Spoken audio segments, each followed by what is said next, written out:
갖고 왔습니다. 제가 실제로. MEA 보시죠. 네, 그래서 이거네요. 네, 아마 크게 놀랍지는 않을 것 같은데요. 아니, 이 방송 리액션을 해야 되는데 네. 너무 안 놀랍게 생겼어요. 그쵸. 어느 정도로 안 놀라우면요. 네. 가장 안 놀라운 모습을 만드시오 하면 이 모습이에요. 실제로 손으로 만지면 아마 묻어 나올 겁니다. 그래서 여기요? 안 만지시는 게 좋고요. 이거 그냥 네. 이거 셀로폰지가 MEA 맞아요, 박사님? 맞습니다. 얘가 진짜 핵심 부품입니다.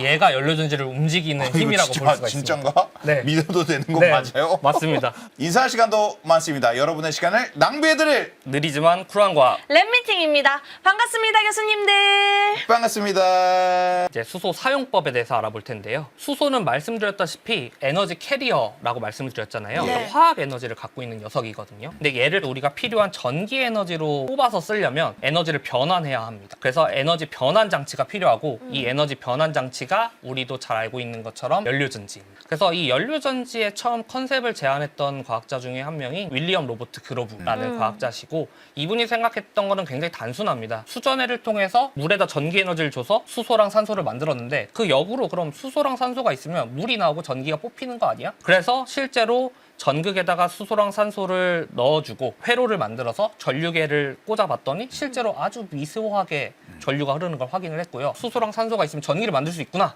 라는 거를 알게 된 거죠. 그래서 요거를 키워 나간 게 현재 연료전지라고 볼 수 있습니다.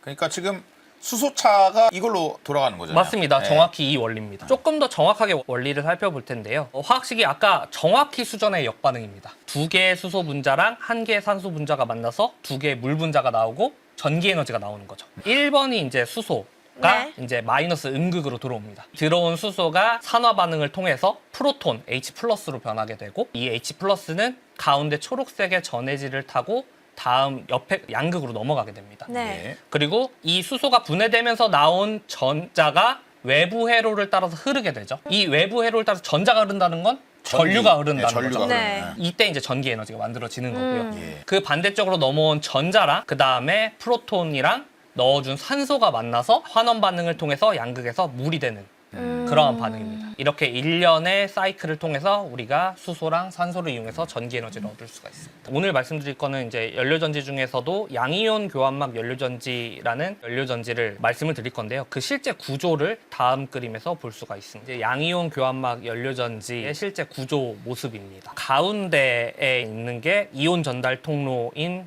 고분자 막 이고요. 양쪽으로 샌드위치처럼 있는 게 반응이 일어나는 곳인 촉매층이, 그리고 그 바깥쪽에 있는 게 가스 디퓨전 레이어라고 불리는 수소랑 산소를 효율적으로 촉매층에 공급해주기 위한 그러한 파트가 있고요. 네. 그리고 그 마지막 쪽에 있는 게 유로가 설계되어 있는 유로판이 마지막에 존재를 하는 이러한 형태가 연료전지의 실제 구조라고 볼 수가 있습니다. 유로가 뭐예요? 유로가 이제 수소랑 산소가 지나다니는 길이라고 보시면 됩니다. 길. 뚫려 있거든요. 이렇게 길처럼 지그재그로. 네. 거기를 통해서 이제 수소랑 산소가 꽤 오래 머물러 주면서 공급이 되게 됩니다. 아하. 그래야 효율적으로 공급할 수가 있으니까요. 네. 여기서도 마찬가지로 가운데 막이랑 촉매층에서 실제로 반응들이 일어나기 때문에 네. 이 파트가 좀 중요하거든요. 예. 네. 그래서 이번에도 여기를 좀 확대해 보겠습니다. 파란색으로 투명하게 보이는 게 이온이 이동할 수 있는 고분자 이온 교환막입니다. 그 오른쪽에 하얀색으로 뭐 점점점 박혀 있는 저 부분이 이제 촉매층이고요. 여기가 좀 핵심적인 파트여서 멤브레인 일렉트로드 어셈블리, 줄여서 MEA라고 부르고요. 이 MEA가 바로 연료전지의 성능을 결정하는 핵심 부품이라고 볼 수가 있어요. 만드는 방법과 실제 실물을 좀 가져와 봤거든요. 오호. MEA는 어떻게 만들까? 왼쪽 혹시 하하. 검봉지 아실까요? 하정님 이거 아세요? 아니요. 몰라요?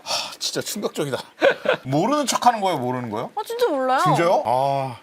난 너무 잘 알아가지고. 이거 모르는구나. 이게 판박이? 네, 판박이. 판박이는 예. 알죠. 껌입니다, 껌. 껍질에 판박이가 돼요. 주로 이제 피아노 학원 같은 데, 그쵸. 영어학원, 피아노 학원, 목재가 많은 곳에는 네. 저걸로 다 도배돼 있다고 보면 되고요. 저도 굉장히 어렸을 때 잠깐 봤기 때문에. 이 자료를 가져오셨으면서 아, 네. 맞아요. 가져오셨으면서. 이 방송 네. 아재 방송이에요. 지금 수많은 그러네요. 아재들이 환호하고 있어요. 아, 그러실까요?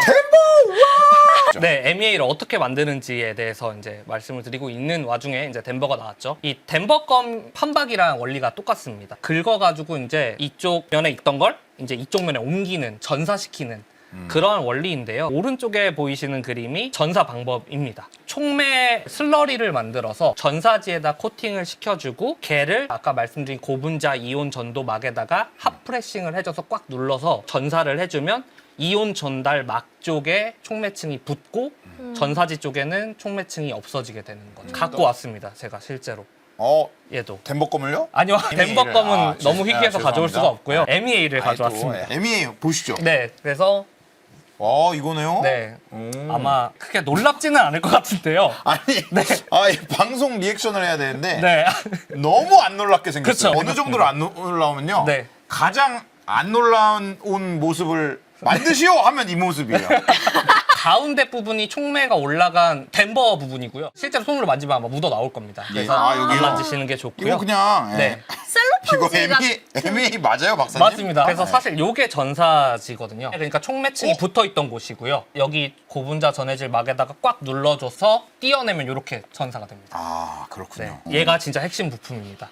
얘가 연료전지를 움직이는 이거 힘이라고 진짜- 볼 수가 있습니다. 진짠가? 네. 믿어도 되는 거 네, 맞아요? 맞습니다. 그래서 MEA는 이렇게 판박이 형태로 만드는 게 대표적이고요. 사실 이거 말고도 만드는 방법이 많습니다. 스프레이로 뿌려서 그냥 코팅해주기도 하고 가장 대표적인 방법이 바로 이러한 전사 방법을 통해서 만드는 판박이 형태라고 볼 수 있을 것 같습니다. 예. 실제로 얘가 여러 장 쌓여서 들어간 스택입니다. 얼마나 쌓여야 돼요, 이게? 요거 같은 경우에는 조금 예전 그림이라 100kW 만드는데 400셀 정도 만든다라고 하는데 400셀이면 얘가 400개 필요한 거고 이 스택을 통해서 실제로 우리가 충분한 전기 에너지를 만들어내는 것입니다.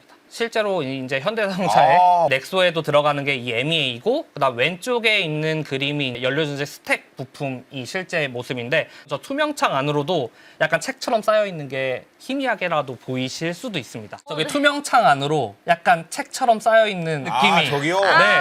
가습 장치나 아니면 산소 공급 장치 뭐 등등이 들어간 형태의 핵심 부품이 이제 연료전지 스택이고 그 모습이 바로 아까 확대해서 봤던 그쪽 파트라고 할 수가 있죠. 그러면은 그 다음으로 연료전지가 가진 기술적 한계도 좀 알아봐야겠죠. 네. 각각 소재별로 그다음 시스템적으로도 문제들이 있는데 전극은 아주 간단 명료하게 비싼 재료를 써야 되고 장기 내구성 부분에 있어서 문제가 있고요. 그다음에 시스템적으로는 연료전지가 반응물 자체가 물이잖아요. 네. 그러면 물을 잘 관리하지 못하면 물이 쌓여서 또 효율이 떨어집니다. 그래서 물 배출도 잘 해줘야 되고 네. 수소랑 산소를 잘 공급해줘야 전체적으로 시스템 효율이 증가하기 때문에 공급 장치에 있어서도 효율이 중요합니다. 마지막으로 이온 교환막 부분은 현재 불 속의 이온 교환막이라는 걸 쓰는데요. 왼쪽에 화학식으로 보이는 게 이온 교환막의 화학 구조입니다. 보면은 특징적인 게 탄소에 F가 붙어 있죠. 네. 예. 불소가 붙어 있습니다. 그래서 불 속의 이온 교환막이라고 하는 거고 이 불 속의 이온 교환막은 만드는데 굉장히 비쌉니다. 그리고 불소라는 것 자체가 환경적인 규제의 문제들도 좀 있기 때문에 그런 부분들도 한계점이고요. 이 막 자체도 연료전지 내에서 화학적 안정성이 좀 떨어지는 부분들이 또 있기 때문에 그러한 부분들이 전체적으로 기술적인 한계라고 볼 수가 있습니다. 이러한 한계를 극복하는 데 큰 도움을 주는 전극에 대해서 좀 더 알아볼 텐데요. 전극에서 일어나는 반응을 또 정리해 봤습니다. 아까랑 정확히 역반응이거든요. 두 개의 수소 분자랑 한 개의 산소 분자가 반응해서 두 개의 물 분자가 되는. 요걸 또 반쪽 전지로 각 전극에서 일어나는 걸로 쪼개보면 에노드인 마이너스 극에서는 수소가 반응하는 거, 캐소드인 플러스 쪽에서는 산소가 반응해서 이제 물이 되는 그러한 반응들로 볼 수가 있죠. 그럼 이 다음 슬라이드 혹시 예상해 볼 수 있을까요? 이렇게 각 전극에서 일어나는 일이 굉장히 간단하지만 실제로 보면 복잡하다는 거죠. 약간 제가 병렬식 데자부 구조로 같은데요? 가져왔거든요. 데자부 같은데요? 네. 다음 페이지 보여주시면요. 또 백금입니다. 왼쪽에 산소 반응의 메커니즘이거든요. 네. 산소 환원 반응에. 이러한 복잡한 연애를 제일 잘하는 게 바로 백금입니다. 네. 백금 없으면 안 되겠네요. 네, 맞습니다. 이쪽 수소 업계 쪽에서는 백금 없이는 좀 힘든 상황입니다. 아까 전에 알칼라인 수전의 쪽에서는 대체제가 있었잖아요. 예. 니켈이라는. 근데 양이온 교환막 팸 연료전지에서는 대체제가 없습니다. 그러면 필연적으로 발생하는 문제들이 있는데요. 바로 비싸다라는 겁니다. 아, 수소 이쪽은 계속 비싸다는 얘기가 계속 나오긴 예, 하는군요. 어쩔 수 없이 나옵니다. 네. 미국의 에너지 부서인 DOE에서 연료전지가 경쟁력을 갖추기 위해서 테크니컬적으로 어느 정도의 수준을 가져야 된다라고 테크니컬 타겟을 정해놓은 게 있는데요. 그중에서 여러 가지는 연구적으로 극복을 했는데 연구로 극복하지 못한 두 파트가 있습니다. 저기 왼쪽의 그래프에 오각형에 보이시는 그래프 중에 코스트랑 듀러빌리티, 말씀드렸던 경제성과 내구성을 아직까지 달성을 하지 못했습니다. 그중에서도 비싸다는 얘기를 좀 먼저 드리고 싶은데요. 오른쪽에 바 다이어그램 보시면은 스택의 가격이거든요. 가격이 지속적으로 낮아지고는 있습니다. 예. 연구를 통해서. 하지만 아직까지도 궁극적인 목표에는 달성을 하지 못하고 있는 상황이고요. 그 위쪽에 원 그래프로 보면은 빨간색이 촉매 가격이거든요. 네. 그러니까 스택 가격의 41%나 되는 게 바로 촉매 가격이라는 거죠. 그거는 당연히 백금을 썼기 때문에. 그러니까 이게 필연적으로 발생하는 문제인 거죠. 그러네요. 네, 가장 잘하는 애가 백금이니까. 그렇죠. 이 연료전지 반응에는 또 한 가지의 특이점이 하나 또 있습니다. 도원결의가 필요합니다. 야, 어, 유비관우 장비가 도원결의 하듯이 도원결의가 필요한데요. 예. 기체, 촉매, 전해질이 만나는 곳에서만 반응이 일어납니다. 보면은 빨간색이 이제 전해질이고요. 네. 그다음에 연두색이 PT. 총매. 네, 촉매 PT고요. 네. 그다음에 하얀색 부분이 기체라고 보시면 되는데 네. 저 세 개가 도원결의를 일으키는 복숭아 나무가 바로 저 빨간 포인트입니다. 없네요. 네. 저기서만 반응이 일어납니다. 저기 말고는 없네요. 저기 말고는 없습니다. 그래서 얘를 세계 상위 계면을 이루고 있다 해서 삼상계면이라고 부르고 저기서만 반응이 일어납니다. 그래서 비싸다라는 문제, 그러니까 네. 백금을 효율적으로 사용해야 된다는 문제랑 이런 삼상계면을 많이 만들어야 된다는 문제들이 네. 존재하기 때문에 여기서 꼭 필요한 기술이 있습니다. 어떤 네. 거죠? 아, 여기서 나오는 게 바로 나노 기술하면 빠질 수 없는 과학자이시죠. 모두가 사랑하는 과학자 중 한 명이 이제 리처드 파인만 네. 교수님이신데요. 미국 물리학회 캘리포니아 공대 강연에서 이제 리처드 파인만 교수님께서 하신 말씀이 바닥에는 풍부한 공간이 있다. 이게 이제 나노가 가지고 있는 공간 효율성에 대한 거를 많은 과학자들한테 영감을 줬던 그러한 얘기라고 볼 수가 있습니다. 이제 표면적으로 얼마나 극대화시킬 수 있는지에 대해서 나타낸 그림인데요. 1cm, 1cm, 1cm짜리 정육면체의 표면적을 그냥 단순하게 계산해보면 6제곱센티미터이죠. 네. 근데 얘를 1mm짜리 큐브로 쪼개놓으면 표면적이 60제곱센티미터까지 늘어납니다. 어. 얘를 극단적으로 1나노까지 쪼개보면 6천만 제곱센티미터로 늘어나게 됩니다. 네. 1000만 배가 늘어나게 되는 거죠. 네. 같은 백금을 쓰더라도 어차피 촉매 반응은 표면에서 일어나기 때문에 표면이 이만큼 증가하게 되면 적은 양을 쓰더라도 충분한 효율을 낼 수가 있고 그리고 삼상계면도 정말 잘 만들어낼 수가 있죠. 그렇기 때문에 나노 기술이 무엇보다도 중요합니다. 그럼 나노 입자로만 만들면 전부 되느냐라고 물어보면 또 아닙니다. 아하. 또 넘어야 될 산이 있는데요. 예. 나노 입자의 전자현미경 사진인데요. 나노 입자는 표면 에너지가 굉장히 높기 때문에 자기들끼리 막 뭉치려고 합니다. 네. 아, 그렇죠. 에너지를 낮추려고. 그래서 오른쪽 그림 같이 뭉쳐지게 되는 거죠. 그럼 기껏 작게 만들어놨더니 뭉쳐져 버리면 표면적이 줄어들고 그만큼 효율이 떨어지게 되는 것이죠. 그래서 지지체가 필요합니다. 이 나노 입자를 묶어둘 지지체인 거죠. 거기서 가장 많이 쓰이는 게 현재까지는 카본 블랙이라는 물질입니다. 왼쪽 위에 보시는 그림이 카본 블랙 파우더의 그림인데요. 그냥 까만색 가루입니다. 네. 얘를 좀 더 확대해서 구조적으로 보면은 오른쪽에 보이시는 사진과 같이 육각형의 탄소체가 구형을 이루고 있는 것처럼 막 뭉쳐져 있습니다. 그리고 아래쪽에 보이시는 그림이 이걸 전자현미경으로 찍었을 때 사진인데 탄소가 그냥 구형을 이루어져서 뭉쳐져 있는 형태로 존재를 합니다. 카본 블랙은 표면적이 굉장히 넓고 전기 전도성이 좋기 때문에 이런 백금 나노 입자를 담지시키는 지지체로 굉장히 적합하다라고 볼 수가 있는 거죠. 아, 자기들끼리 이렇게 안 뭉치고 네. 거기 짜자작 산재돼서 그쵸. 붙어 있게끔 그쵸. 그러면 고정시켜주는 고정시켜주는. 역할이, 네, 아. 역할인 거죠. 그러한 구조를 조금 잘 나타내주는 그림입니다. 지지체에 이제 백금 나노 입자들이 저렇게 꽉 붙들려 있는 형태인 거죠. 얘가 연료전지 촉매의 가장 스탠다드 물질이라고 볼 수가 있고요.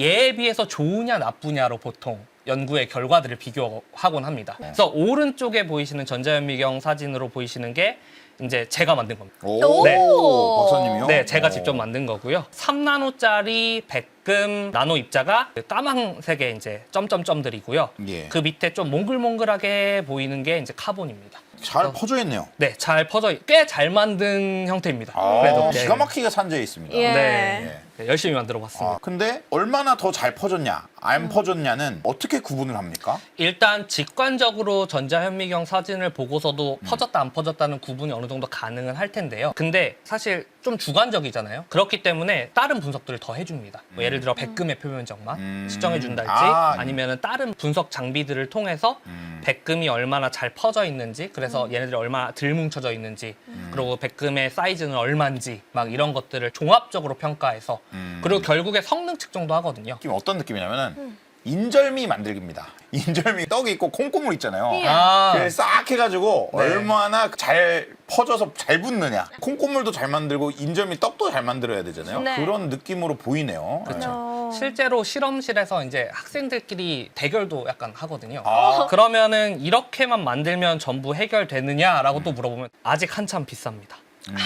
네, 그렇기 때문에 또 해결을 해야 되거든요. 근데 이렇게 해결해야 될 문제가 있다라는 것은 과학자들한테는 굉장한 또 도전 정신을 또 불러일으키는 것처럼 또 답을 좀 찾습니다. 예. 네, 늘 그랬듯이. 예. 다양한 답들이 있는데 그 중에서도 한 가지의 방법을 오늘은 좀 소개를 시켜드릴까 합니다. 백금을 다른 원소들과 합금을 시키는 겁니다. 아, 역시. 예. 네, 그냥 백금만 쓰는 것보다 상대적으로 저렴한 철이나 코발트, 니켈, 구리와 같은 원소들을 섞어서 나노 입자를 만드는 것이죠. 금을 팔 때의 가격들인데요. 네. 순금으로 팔 때랑 불순물이 많이 섞인 14K로 팔 때랑 굉장히 크게 차이가 나잖아요. 네. 그렇죠. 그것처럼 똑같이 나노 입자에 섞여진 다른 금속의 비율만큼 가격이 전체적으로 낮아질 수 있어요. 아. 백금을 덜 쓰기 때문이죠. 그러네요. 근데 여기서 드는 그러면 의문이 하나 있습니다. 연애 고수는 백금이었잖아요. 예. 근데 다른 원소가 섞여 들어가면 못 타지는 거 아니에요? 연애를 못 해질까요? 근데 모태솔로를 섞진 않을 거 아니에요. 연애 초고수는 그쵸. 아니더라도 네, 그래서- 적당한 수준의 네. 사람들을 모아가지고 네. 파이팅 해보자. 단체 미팅에 강한 친구가 있을 거라고. 그렇죠.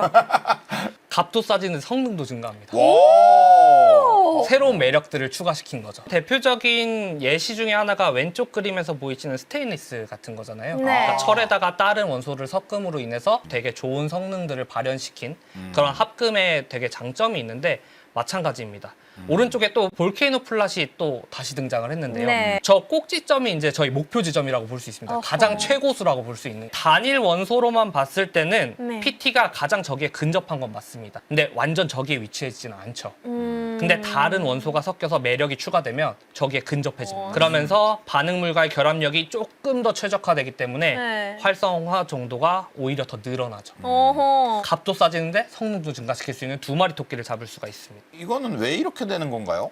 이거는 조금 더 파고 들어가면 정말 재밌는 부분이 많은데요. 예. 네. 아까도 말씀드렸다시피 반응물과의 접착력이 적당해야 되는데 백금 이외에 다른 원소가 섞였을 때 그 바인딩 에너지를 조절해 줄 수가 있거든요. 바인딩 에너지라는 것은 이제 결합력을 의미합니다. 반응물과의 결합력. 보면은 두 가지 금속이 섞여 있는 나노 입자를 보통 연료전지에서 많이 씁니다. 네. 그래서 이 그림에서 보면 이제 회색 구슬이 PT 원자라고 보시면 되고 파란색, 황토색, 빨간색, 보라색이 이제 다른 원소들의 원자의 형태라고 보시면 됩니다. 이 그림이 근데 시사하는 바가 하나 있습니다. 예. 어떤 거죠? 다른 금속으로 대표되는 부분들이 조금 더 뭔가 연기처럼 나가죠. 예. 백금에 네. 비해서. 아까 전에 나왔던 얘기랑 일맥상통하는데 귀금속이 아닌 다른 원소는 견디기가 힘듭니다.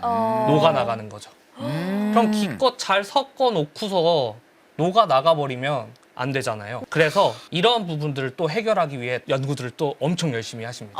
그 타짜의 평경장이신데 이분은 이제 화투를 거의 아트의 경지까지 끌어올려가지고 타짜가 되신 분인데 예. 촉매 연구하신 분들도 거의 경지에 올라가 계십니다. 이야. 아트의 경지로 끌어올리셨거든요. 네. 아, 촉매가 수라발바타, 나고 촉매. 내가 촉매 어. 연구를 많이 지속해서 해결법을 좀 찾으셨는데요. 어떻게 그래서 하셨는지 그 궁금합니다. 아트적인 부분들을 좀 보여드릴까 합니다. 네. 맨 처음은 코어쉘 구조입니다. 가운데 아하하하. 네, 코어에는 다른 값싼 금속을 놓은 거고 네. 바깥쪽에는 백금으로 감싼 겁니다. 네. 그리고 촉매 반응은 아까도 말씀드렸다시피 표면에서만 이루어지기 때문에 이렇게 만들게 되면 백금 전부를 쓸 수 있죠. 근데 이렇게 네. 하면 그 합금의 장점이 사라지는 거 아니에요? 백금과 달라질 게 없는 거 아닙니까? 아, 너무 좋은 질문을 주셨는데 이렇게 해도 합금의 성능이 나타납니다. 오. 조금 더 들어가서 얘기를 살짝만 해드리면 격자 간격의 미스매치가 이루어지거든요. 네. 왜냐하면 아. 맨 위에 표면에 존재하는 백금과 네. 그 밑에 존재하는 다른 원소의 크기가 서로 다르기 때문에 백금이 이렇게 컴프레스드한 힘을 받을 수도 있고 그 다음에 아니면 떨어지는 힘을 받을 수도 있습니다. 그렇게 되면은 또 바인딩 에너지가 조절이 됩니다. 아, 통 백금이랑 네. 백금 도금은 네. 실제로 보면 표면이 차이가 있다 이 말이군요. 네, 그렇죠. 네. 최근까지도 되게 이슈가 많이 되고 있고 많이 연구되고 있는 형태인데요. 인터메탈릭 촉매라는 것입니다. 이 인터메탈릭 구조라는 거는 원자 단위로 백금 다른 금속, 백금 다른 금속, 백금 다른 금속이 쭉 나옵니다. 실제 전자현미경 사진을 보시면 F번 사진을 보시면 조금 더 어두운 게 코발트고요. 조금 더 밝은 게 백금입니다. 실제로 원자 단위로 섞여 있습니다. 이것도 정말 어떻게 했는지 싶죠. 근데 생각보다 얘도 또 간단합니다. 백금이랑 다른 금속을 섞은 일단 일반적인 결정 형태의 나노 입자를 만들고 얘를 열 처리를 하게 해주면 이 결정 구조가 어떠한 온도에서는 백금과 다른 금속이 교차돼서 나오는 게 조금 더 안정적인 형태를 띱니다. 그래서 그냥 열 처리를 해주면 어떠한 순간에 얘네가 이렇게 짠 하고 변합니다. 근데 결정 이거 구조가. 완전 콜럼버스의 달걀 같습니다.